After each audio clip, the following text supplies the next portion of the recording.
Welcome to Healthy Living, Healthy Planet Radio, sponsored by EarthX, the world's largest environmental experience, and also sponsored by Natural Awakenings magazine. Live your healthiest life on a healthier planet. Now here's your host, Bernice Butler. Welcome to Healthy Living, Healthy Planet Radio today. We are now at the beginning of our fourth season, and we are more excited than ever to continue to help you explore and understand that unbreakable relationship between your health and the health of the planet. Here we look at the hottest topics related to our environment and its sustainability and how they affect your health and wellness. Here, issues like climate change, plastic pollution, extreme weather events, and others will meet up with everyday impacts like allergies and asthma, digestive issues and gut health, cancers, lung, heart issues, and more. So listen in today as we interview experts for today's show on extreme weather events.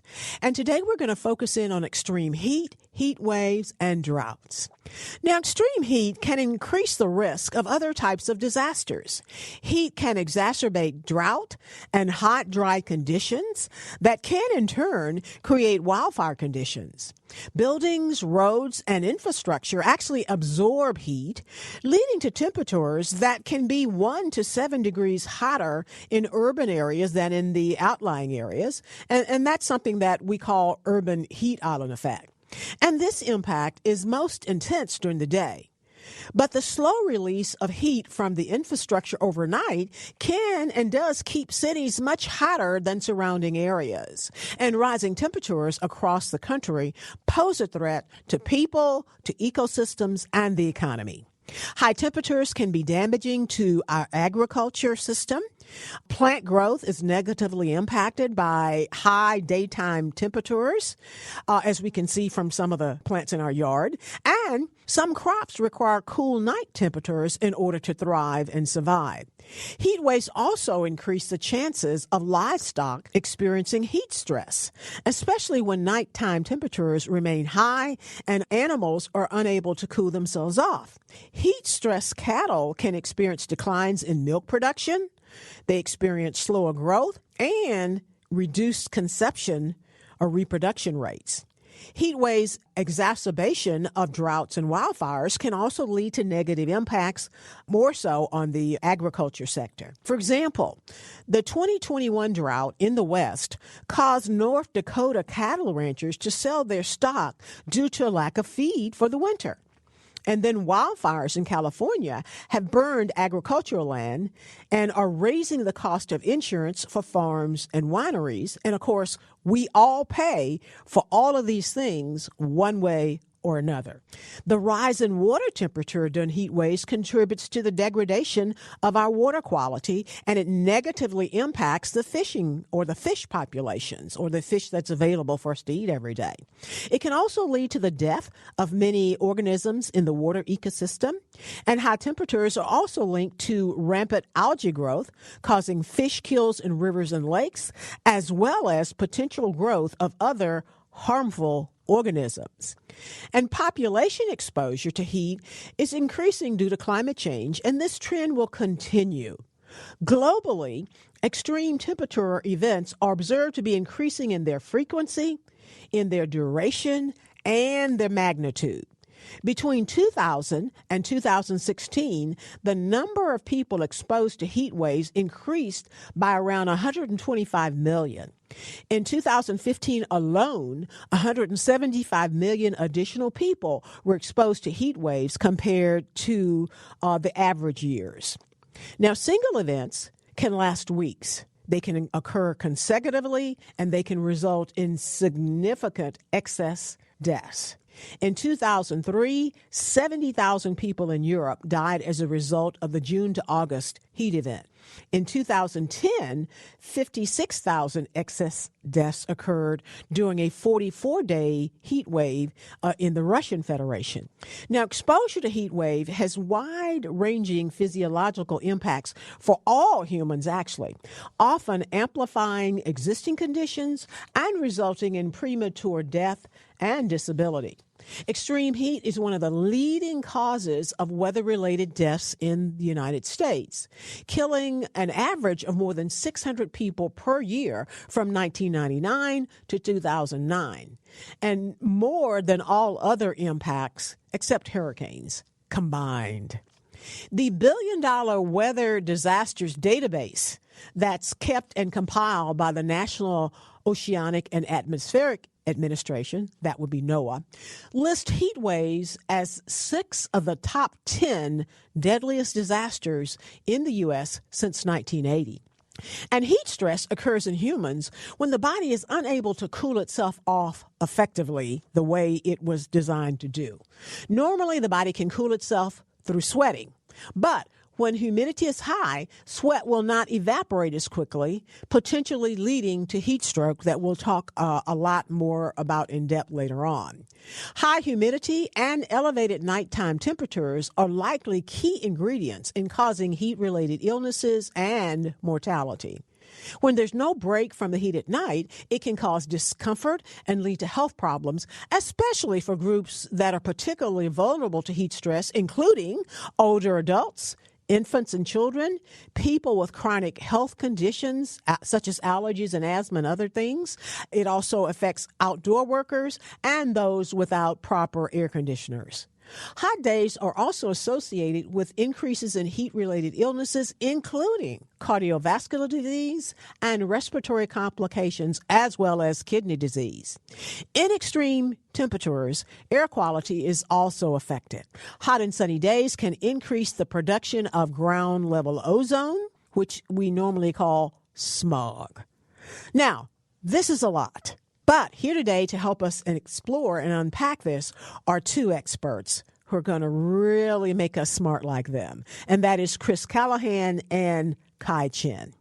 And first, we're going to talk to Chris. Chris is a PhD student in environmental science at Dartmouth College. And we actually had his advisor, Justin Mankin, on last week. And Chris is studying the socioeconomic impacts of global warming. His research examines the economic growth effects of extreme climate events such as heat waves and droughts that we're going to talk about today, as well as how climate mitigation and adaptation strategies can reduce these effects. And Chris has done a recently published study on the effects of heat waves, and we're just very excited to talk with him about this today, and hopefully he can make us smarter. Now, Chris, did I get all of that right? Yeah, sounds great. Thanks for having me. Thank you for making time to join us. And so, Chris, I want to start out today by talking with you about any generally accepted definition of extreme heat or heat wave, and how does heat wave or heat waves affect the environment? It's a great couple of questions. They're hard to answer. Heat waves are very difficult to define. We could think of them as a period of very high temperatures that lasts usually between 3 or 4 days to a week. So it's more than a day. It's a sort of several-day period of very high temperatures. There are ongoing debates about how to define those high temperatures, whether they are relative to what you normally are acclimated to, or if they're simply when it's very hot in absolute terms.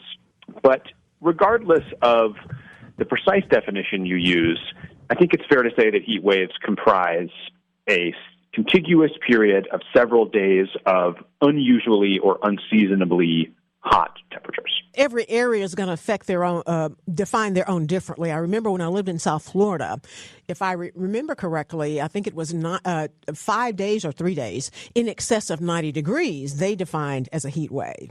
And now back here at home in Texas, there's a whole different definition. I believe it's either 3 or 5 days in excess of 100 degrees. And absolutely. It depends on what you're used to and acclimated to and what you have the infrastructure to deal with. Indeed. I wonder any idea what a heat wave is defined as in Phoenix, because I know they habitually are having these 105 days and things like that. So I'm not sure of the exact definition in Phoenix, but I would imagine that you got to get pretty hot there to be considered a heat wave relative to what they normally experience. And with temperatures rising into the future, that definition is going to have to keep adjusting. Indeed, it's going to be a moving target. So let me ask you, Are there local or national statistics on the annual number of extreme heat days or heat waves, kind of on an annualized or an average basis? Again, because we've just talked about the fact that everything is going to be locational. But how do we talk about that on a broad national perspective? And I apologize, but I'm going to need to stop you for just a moment so we can quickly go to a break. And after we come back, we will be back with Chris, who will continue telling us about national statistics and averages on heat waves. We want to give a shout out now to our sponsors. That is Natural Awakenings, Dallas-Fort Worth Metroplex Magazine, the Green, Healthy, and Sustainable Living Authority for the DFW Metroplex and North Texas communities. Print issues of Natural Awakenings can be found in many Whole Foods markets, natural grocers, Central Market, sunflower shops, and many, many other locations, as well as available free for download online at nadallas.com. Check them out. Our other sponsor is North Haven Gardens, serving the Metroplex since 1951, the most respected horticultural establishment in North Texas, offering gardening and plant education, concierge services, DIY classes, gifts, and more. And our other sponsor is Lynn Dental Care, practicing dentistry for over 38 years with a holistic approach, none mercury, looking at the whole body. Specializing in periodontics, Dr. Lynn is board certified by the International Academy of Oral Medicine and Toxicology. Check them out at lindentalcare.com. Thank you, sponsors.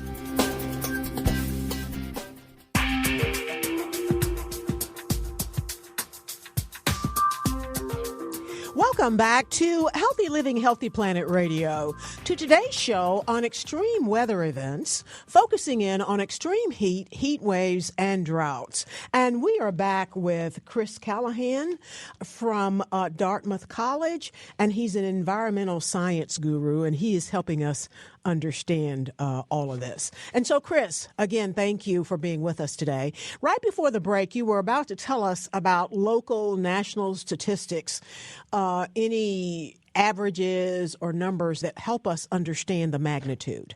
Absolutely. So in our work, we put together a wide range of statistics in many places around the world, specifically measuring the temperature of the hottest 5 days in each year.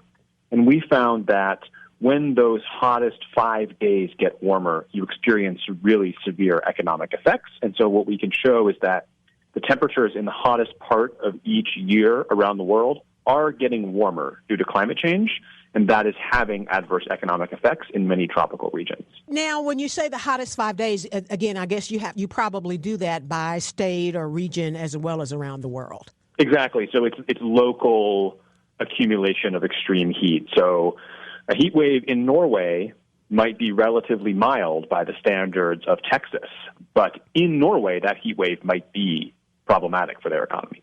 Indeed, and I kind of recognize that having lived in South Florida as well as back in Texas. And of course, one of the things they tell us habitually on the weather report in Texas, that's okay, this is the hottest day we've had, hottest day, they're telling us, they're not giving us the full realm of statistics, but certainly letting us know that it seems like each year, and then when we're in the midst of it, it almost seems like every day we're reaching some type of pinnacle. And I have to think that that's kind of happening at locations all around the world. It's absolutely true. Heat records are being broken globally due to global warming. As temperatures rise, you're going to see more and more record-breaking heat events in basically every location. Okay.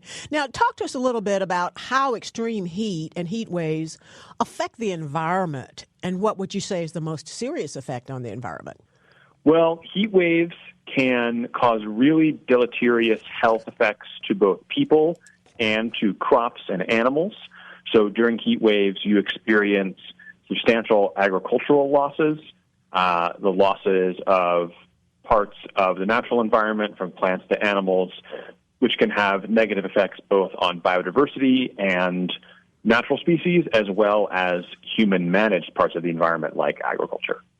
Does heat wave have any type of, for lack of a better description, any type of circular impact on the environment. And I say that because we, in our discussions and explorations of a lot of the other environmental issues that we talk about through the year on Healthy Living, Healthy Planet Radio, we find that they themselves a number of times can cause other effects. And so that's what I'm trying to get at, is the fact that there is extreme heat or heat waves, is it somehow causing some other environmental effects that make itself worse by any chance? Absolutely. That's a great question. And I think the drought issue is an important one here.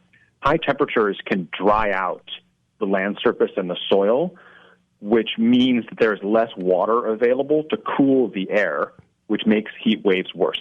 And so you absolutely do get what we in science call a positive feedback between heat waves, dryness, and further heat. Yeah, positive feedback or circular activity or circular impact makes a difference. Absolutely. What would you say, though, is the most serious effect? Maybe that is it, the most serious effect of extreme heat on the environment itself?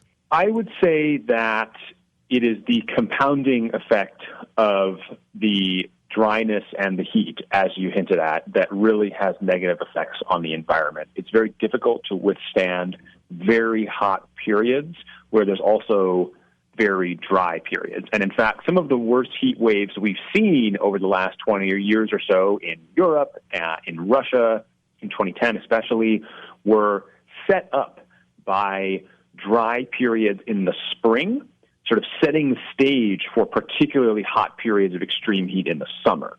So you get the combination of the dryness and the heat accumulation building on one another as you move through the spring and the summer, and that causes really negative effects, including wildfires, crop losses, and many of these other deleterious effects on plants and animals and humans. Indeed, and I just want to step back a moment to ask you to connect the dots on that.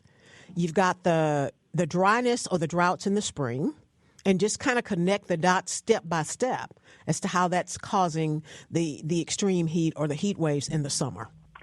So when you have very dry periods, it means that there is less water available to cool the air, which means that when you experience the beginnings of a heat wave, that heat wave compounds and builds on itself that year more than it might another year. If you had a wet year, that heat wave might be suppressed by the availability of water to cool the air through evaporation. I gotcha. And so when it's dry, when it's wet, the water's coming down and it's being absorbed by the plants and the things that it falls on. And then after that, then that moisture or humidity begins to find itself in the atmosphere. And that's kind of keeping things cool. That has a cooling effect. When you evaporate water, you cool the air around that water. Indeed. So if it's dry, we don't have that humidity or water in the air to keep it cool.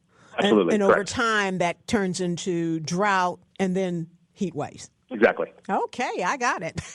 So we know that those dry springs, when we see that or feel that, it's setting us up for something worse. Absolutely.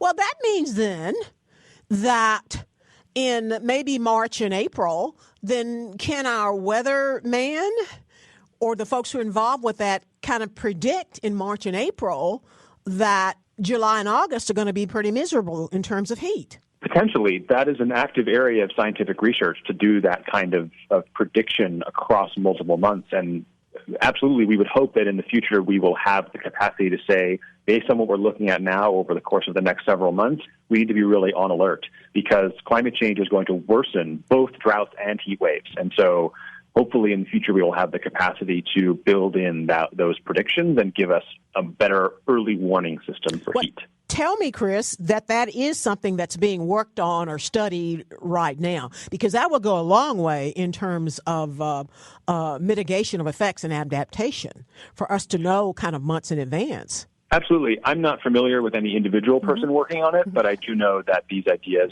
are out there in the scientific community, and heat early warning as a general principle is quite well studied and has begun to be implemented in many places around the world, especially cities that are particularly impacted by heat. Thank you for telling me that. We have one more show this month on heat, and so I'm going to go out there and scour and see if I can find more information on that. But thank you for helping us understand that. Now, Chris, your work examines the economic growth effect of extreme climate events. And so what other types of extreme weather events have you studied in relation to that? Absolutely. I have some work ongoing right now on El Nino events, which are these major events where warm water piles up in the Pacific Ocean and totally alters global weather patterns. And we have seen a few very serious El Nino events in recent history that we've shown to have really negative economic effects, especially in tropical countries. Like what? So people know what you mean when you say El Nino events. An El Nino event is when warm water piles up in the Pacific, so near Peru and Ecuador. Mm-hmm. That warm water brings driving rains to South America. It brings very serious storm events on the western United States. So if folks have heard about these phenomena called atmospheric rivers, which are these long tendrils of moisture that come into the United States from the Pacific, many devastating floods in the western United States that have economic effects are driven by these moisture patterns, partly by El Nino. Oh, okay. Because I typically hear of El Nino in terms of hurricanes and things like that. There's not as much connection of El Nino with the storms, even though they may be causing it. I guess maybe the weatherman thinks we won't understand it. I don't know. Yeah, it really has a number of wide-ranging effects. It's an absolutely critical phenomenon for shaping global weather patterns. And so it shapes hurricanes, storms, droughts, extreme rainfall, all of these things. So what is the difference between the El Niña with an A and the El Nino? I know one is a male and a female in Spanish, but what's the difference in terms of weather patterns? Absolutely. El Nino is when there's warm water, and La Nina is when there's cool water. Okay, so well, that's simple enough. They are the sort of warm and cold phases of this oscillation, as we call it. And so really briefly, we have 2 minutes to go before we need to go to break again. What happens with the ya, with the cold, and what happens with the o, with the hot? So you have this pattern over several years of flipping back and forth between warm and cold patterns, and this sort of oscillation we see between warm phases, which are El Nino, and cool phases, which are La Nina. Does that happen on a set period, or just happens when it feels like it? It's usually you get El Ninos once every between 2 and 7 years. So you'll have an El Nino 1 year, and then the next year or two, you're likely to have a La Nina. And then between 3, 4, 5 years later, you'll get another El Nino. Okay. And we've shown that those oscillations can have very serious negative effects. Indeed, and I interrupted you, but you were telling us the difference in the weather effects between the cold and the hot. The short version is that it shapes where rain and dryness occur. So in El Nino, you get driving rains and extreme floods in South America. During La Nina, you get the opposite. You get dryness in South America, and you get extreme rains on the other side of the Pacific. And so it's this pattern of heat and moisture moving back and forth across the Pacific Ocean that shapes global weather patterns. What does that dryness and that effects in South America do to us here in North America? Well, it also drives storm patterns in North America as well. You get that moisture coming up off the Pacific, especially into the western United States. And so patterns of moisture and drought in the western United States, including partially the drought we're seeing now, are partly driven by these temperature patterns in the Pacific Ocean. Indeed. Thank you, Chris. You're really making us smarter, but we're not done with you yet. We need to go to break, and we'll be right back on the other side with Chris Callahan from Dartmouth College. Thank you, Chris. Thank you.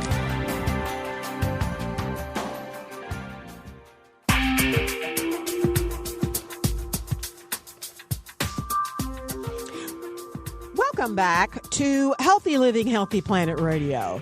To today's show on extreme weather events, focusing on extreme heat, heat waves, and droughts. And we are back with Chris Callahan from Dartmouth College, who has recently done what to me is a groundbreaking study on the economic impacts of extreme weather events. Now, globally, where is the economic impact of extreme heat and heat waves felt most deeply?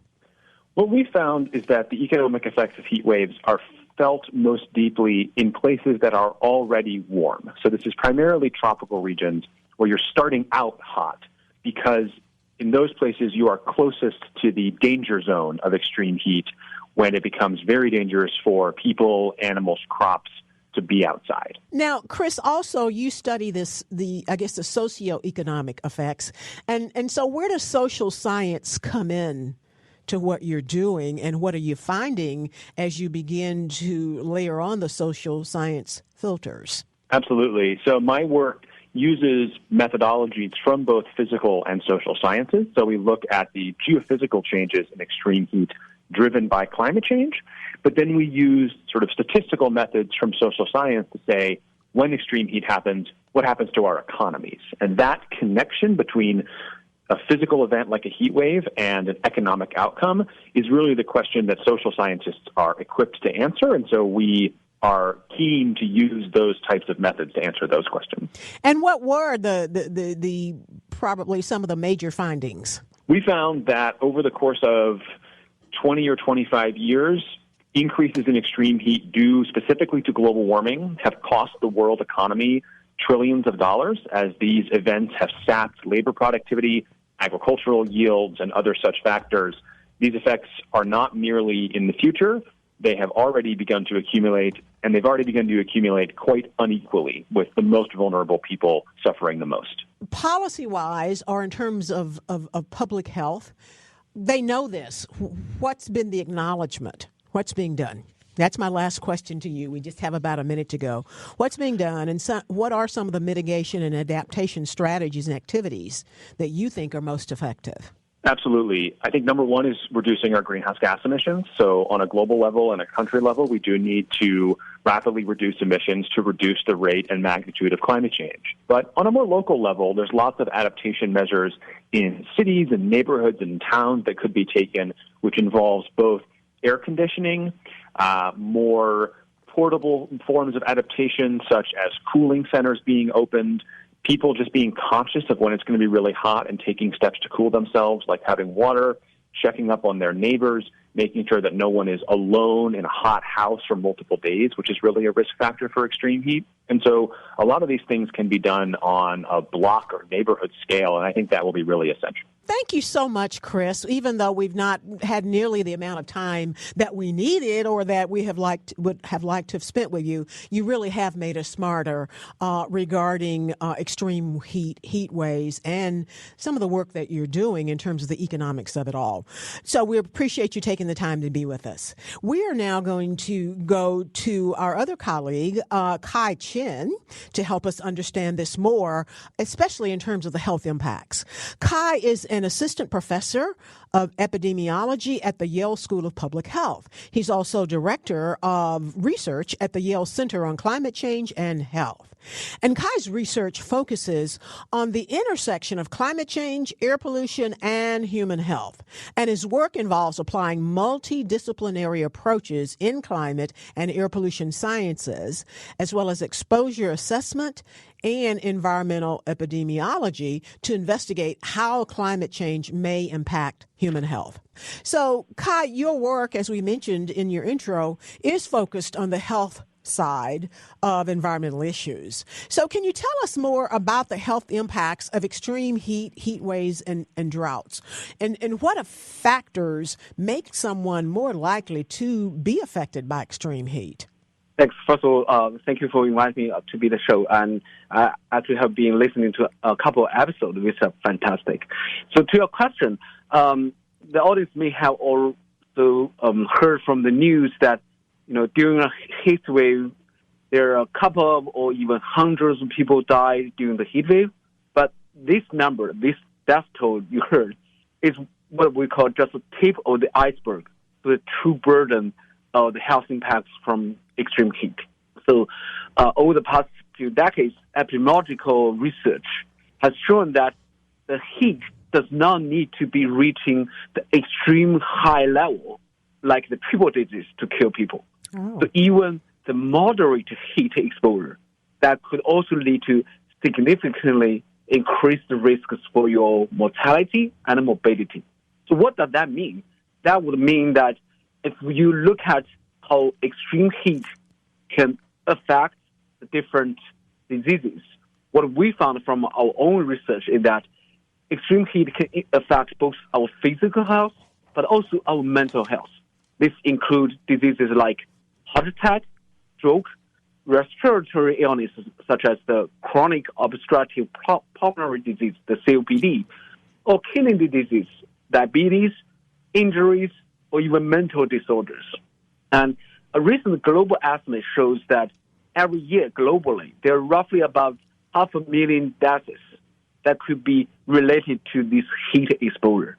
And when we look at all the cause-specific deaths that contributes to this total number, we found that majority of this burden are actually from the disease I just mentioned, like stroke, heart attack, diabetes, COPD. In addition, I want to emphasize that the heat exposure during the pregnancy can also lead to a significant risk for maternal and child health. If the extreme heat can lead to significant risk for adverse birth outcomes like preterm birth, stillbirth, and low birth weight. And it is very challenging because as the very recent UNICEF report shows that by 2050, it is expected that nearly all the world's children will be exposed to more frequent heat waves. All the world's children will be nearly all the world's children, yes, will be susceptible or affected by extreme heat. That's interesting. Yes. Kai, can you explain heat's effect on the body? And I think that will go a long way in helping people to connect the dots between the extreme heat and that litany of issues and illnesses that you talked about. What is the physiological effect of heat on the body? So when talk about the heat, the first thing people may think of is heat stroke, right? During the heat wave, if your body are exposed to excessive high temperatures, you have heat stroke. And that is what I call just the tip of the iceberg. The moderate heat exposure can lead to these, what I mentioned, the cardiovascular diseases like heart attack and stroke. These are actually, if you look at the major heat wave events, the majority of the deaths are actually not from just heat stroke, actually from these cardiovascular diseases. And we have found that a lot of mechanisms from the physiologically, they can impact, for example, the thermoregulation, and it can also impact the stress levels in the body, all the things that can lead to or trigger this type of acute heart attack events and stroke events. But likely for other diseases like diabetes, kidney diseases, hypertension, they are all impacted by the excessive heat. So the exact mechanism of how does heat exposure affect all these different causes diseases are still currently in many researchers are still ongoing to understand exactly why it happens. But these are the kinds of plausible biological pathways that we know. Indeed. And we're going to need to go to break in about a minute, Kai, but I want to kind of put a fine point on something. You're saying that for a lot of these diseases, the exact physiological course of events is still being studied. But we do know for a fact that they happen because we have hospitalization statistics and things like that. Exactly. Okay. Now, when we get back, though, I do want to walk through and connect the dots on heat stroke, because that seems to be the kind of the base level. But I want people to understand how that happens. So we're going to go to break now, and we'll be right back on the other side with Dr. Kai Chen from Yale School of Public Health. We want to give a shout out now to our sponsors. That is Natural Awakenings, Dallas-Fort Worth Metroplex Magazine, The Green, Healthy, and Sustainable Living Authority for the DFW Metroplex and North Texas communities. Print issues of Natural Awakenings can be found in Whole Foods markets, natural grocers, Central Market, Sunflower Shops, and many, many other locations, as well as available free for download online at nadallas.com. Check them out. Our other sponsor is North Haven Gardens, serving the Metroplex since 1951, the most respected horticultural establishment in North Texas, offering gardening and plant education, concierge services, DIY classes, gifts, and more. Check them out at nhg.com. And our other sponsor is Lynn Dental Care, practicing dentistry for over 38 years with a holistic approach, looking at the whole body. Specializing in periodontics, Dr. Lynn is board certified by the International Academy of Oral Medicine and Toxicology. Check them out at lindentalcare.com. Thank you, sponsors.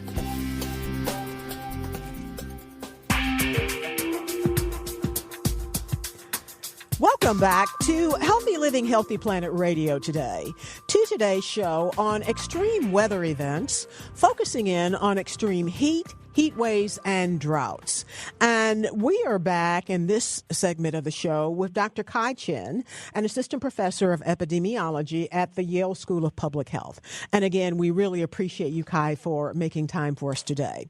Now, before the break, we were talking about really connecting the dots between the extreme heat and some of the health events.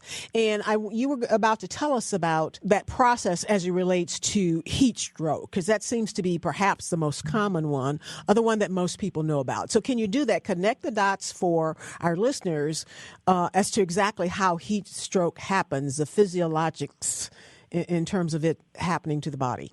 Yeah, so heat stroke is one of the most serious illness, especially when the human body can no longer control the thermal regulation just failed. So your body temperature rises rapidly. The normal mechanism, for example, sweating, it doesn't help. So your core body temperature can rise to 106 degrees Fahrenheit within 10 to 15 minutes. And these core body temperature increases can cause permanent disability or even death if you do not receive emergent treatment. It seems to be something that sneaks up on people from what a lot of things that I hear. This past summer, we had an extremely hot time here in North Texas, as I imagine it's happening all over the place. But I ran across a number of people who had heat stroke, and they all indicated that it kind of sneaked up on them. Yeah, so heat stroke is definitely one of the most obvious illness people think of. But what I want to emphasize is that the overall heat burden is actually something that people don't know the exact number that much. Give you an example. In the United States, the official total heat-related deaths annually is about 700. But if you look at global estimates, for example, a study in the Global Burden Disease Study, they estimate about more than 2,000 deaths. So if you only count heat stroke, it will severely underestimating the true death burden of extreme heat. So in a way, heat is a kind of invisible killer that people only notice during these extreme heat, extreme hot days. But actually, they occur not just within that few days of heat waves. Okay, because I think what you're saying earlier, you talked about a litany of other health impacts, illnesses and diseases, cardiovascular, respiratory, etc. And I think what I hear you saying, and you let me know, is that you have heat stroke, and that's the obvious that people can feel and see right that moment or during that incident, but that perhaps the heat is also putting in place or exacerbating the conditions that will later manifest as the cardiovascular, as the respiratory, or other illnesses. Is that correct? Yeah, that's very correct. For example, during a heat wave, if a person died of heart attack, the doctors will only notice that, okay, this person died from a heart attack. But what triggers that heart attack? If the heat triggers that heart attack, you will not be able to find it from the death certificate. Or if you look at the hospital admission, which it will now tell you that this person come to the ER due to extreme heat exposure. Indeed. I think there needs to be a lot more of that in terms of connecting those dots, though, with the cardiovascular disease and other diseases with the impact of heat. Let's talk about air pollution, though. I know here in North Texas, we probably have maybe a better or special understanding of the effects of extreme heat on air pollution. Because we've been under a clean air non-attainment status for like 15 years and counting. And so there are big marketing programs and awareness programs about the heat dealing with the ozone. But can you talk a little bit about that and the health impacts? Yeah, I'm glad you asked that because air pollution, what we often call air pollution and climate change are the two sides of the same coin because it's both from the fossil fuels.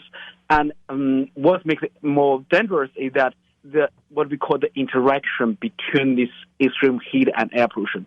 Firstly, for ozone pollution you talk about, what we found in my previous research is that in the United States, when the temperature goes up in very hot, the ozone effects on health, firstly on mortality outcomes, the effect will goes up. So normally in normal temperature, let's say it has an effect. How much amount of mortality outcome will be increased per 1 unit increase of the ozone. But that effect will be enhanced during the extreme hot days. So it's like heat is dangerous, ozone pollution is dangerous. But when they combine together, their adverse impacts are larger than the individual combined together. I gotcha. And our weatherman and our TV people do really try to notify us about that when we have high ozone days or ozone alerts. They'll tell us people with asthma or other issues need to stay in. But I know from my own experience it goes way beyond that because people with allergies like me probably need to stay in too. So let me ask you this. What illnesses that we're seeing in other parts of the world as it relates to extreme heat, what may those be telling us about what's in store for us here in the U.S.? I'm really glad you asked this question because a common question people think is that we have lots of research in, for example, Europe, Asia, or even Africa. Why does their findings has anything to do with people in the U.S.? Well, basically, the research findings to one point is that this type of research, they address the basic scientific knowledge gaps. In our understanding, for example, you ask how does heat can actually affect cardiovascular disease, right? This is a basic scientific question.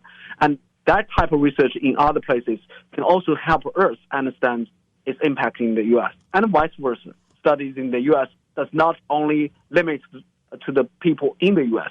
It also has generalized implications for people outside.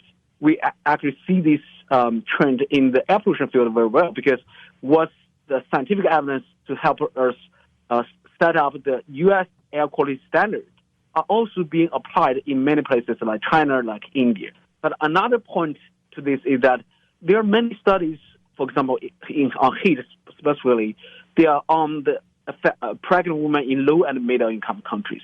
And their findings, given that these pregnant women in the socio-economically disadvantaged settings, they might share the same what we call social determinants of health, like poverty or low education or lack of access to prenatal care. And these findings may also have some implications for the socio-economically deprived pregnant women in the U.S. So I think that's how we see the different research from other parts of the world and can tell us about what it means for the U.S. population. Now, Kai, are we seeing any novel diseases or novel illnesses or novel health impacts from extreme heat and heat waves that are just now beginning to emerge? Because I have to think that the heating up of our oceans, our streams, and our waters, those affect organisms that should have a particular balance. And if that balance gets way out of whack, that may cause some other things. So what are any emerging things that are out there in terms of health, disease, and illnesses that are being exacerbated or caused by extreme heat? That's a great question. As I mentioned, the heat effects, what we see currently is the tip of the iceberg. So what's beneath what we saw about the tip is that we saw a lot of studies on the top of mortality, but there's a lot of disease morbidity outcomes like ER visits, hospital admissions to not just the basic category disease like cardiovascular or respiratory, but more specific cause of diseases. For example, one specific type of heart disease can be associated with extreme heat. That's actually what we found recently in multiple studies in Europe. And also another important thing is mental disorders. We now begin to see evidence not of the impact of heat, not just on the total mental disorders, but also on some subcategories of mental disorders, like mood disorder, anxiety disorder, or even substances uses. And there are also more adverse impacts on suicide rates and crime rates. So these are all the kind of emerging evidence showing the full spectrum of the impacts of heat on our human health. And also one thing I want to add that is something that we just begin to see, we don't know for sure yet, is how does extreme heat can actually impact on our cognitive health, on the students' performance in the school during the extreme heat days, and also how does it impact or maybe trigger the disease of dementia and Alzheimer's diseases. Yeah, I can see where it would make sense. We've just got 1 minute to go, Kai, and I want to get this in for you. And that is, how can people protect their health from heat-related illnesses and conditions? How can we protect ourselves? Thanks. I think on society level, we definitely need to come to the mitigation. Clean energy, reduce air pollution, transportation, and having more green space. That's more on the societal or neighborhood level.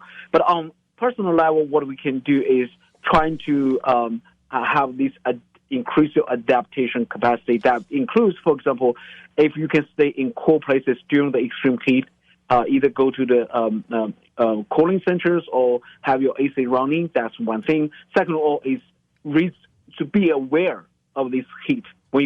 Next time we hear about heat alerts, to be prepared.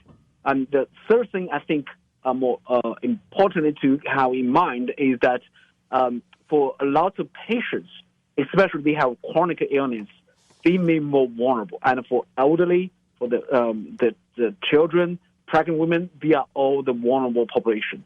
So they should take extra care, especially when the temperature goes up. Indeed. Thank you for that, Kai. And to kind of put a pin in that is that those with health issues and other conditions should be keenly aware of the effects of extreme heat and then take care accordingly. Thank you so much. We've been with Dr. Kai Chen, who is at the Yale School of Public Health, and he has made us smarter too, as well as our earlier guest, Chris Callahan from Dartmouth College. Thank you all so much. We really appreciate you taking the time to be with us. Thank you. And thank you, audience, for listening in to Healthy Living, Healthy Planet Radio today. The conversation starts here, but our goal is for it to continue in your home, in your social circles, your workplaces, at the water cooler, and in the grocery checkout line, so that we can all work together to realize that healthy living is simply not possible without a healthy planet. Our culture is a result of a trillion tiny acts taken by billions of people every day, like ourselves. And each of them can seem insignificant, but all of them add up, one way or the other, to the change that we each live through. This is your host, Bernice Butler. Thank you for listening today, and join us again next week for our last show on extreme weather events. And be sure to listen to any of our past shows on podcast, wherever you get your podcast. Thank you.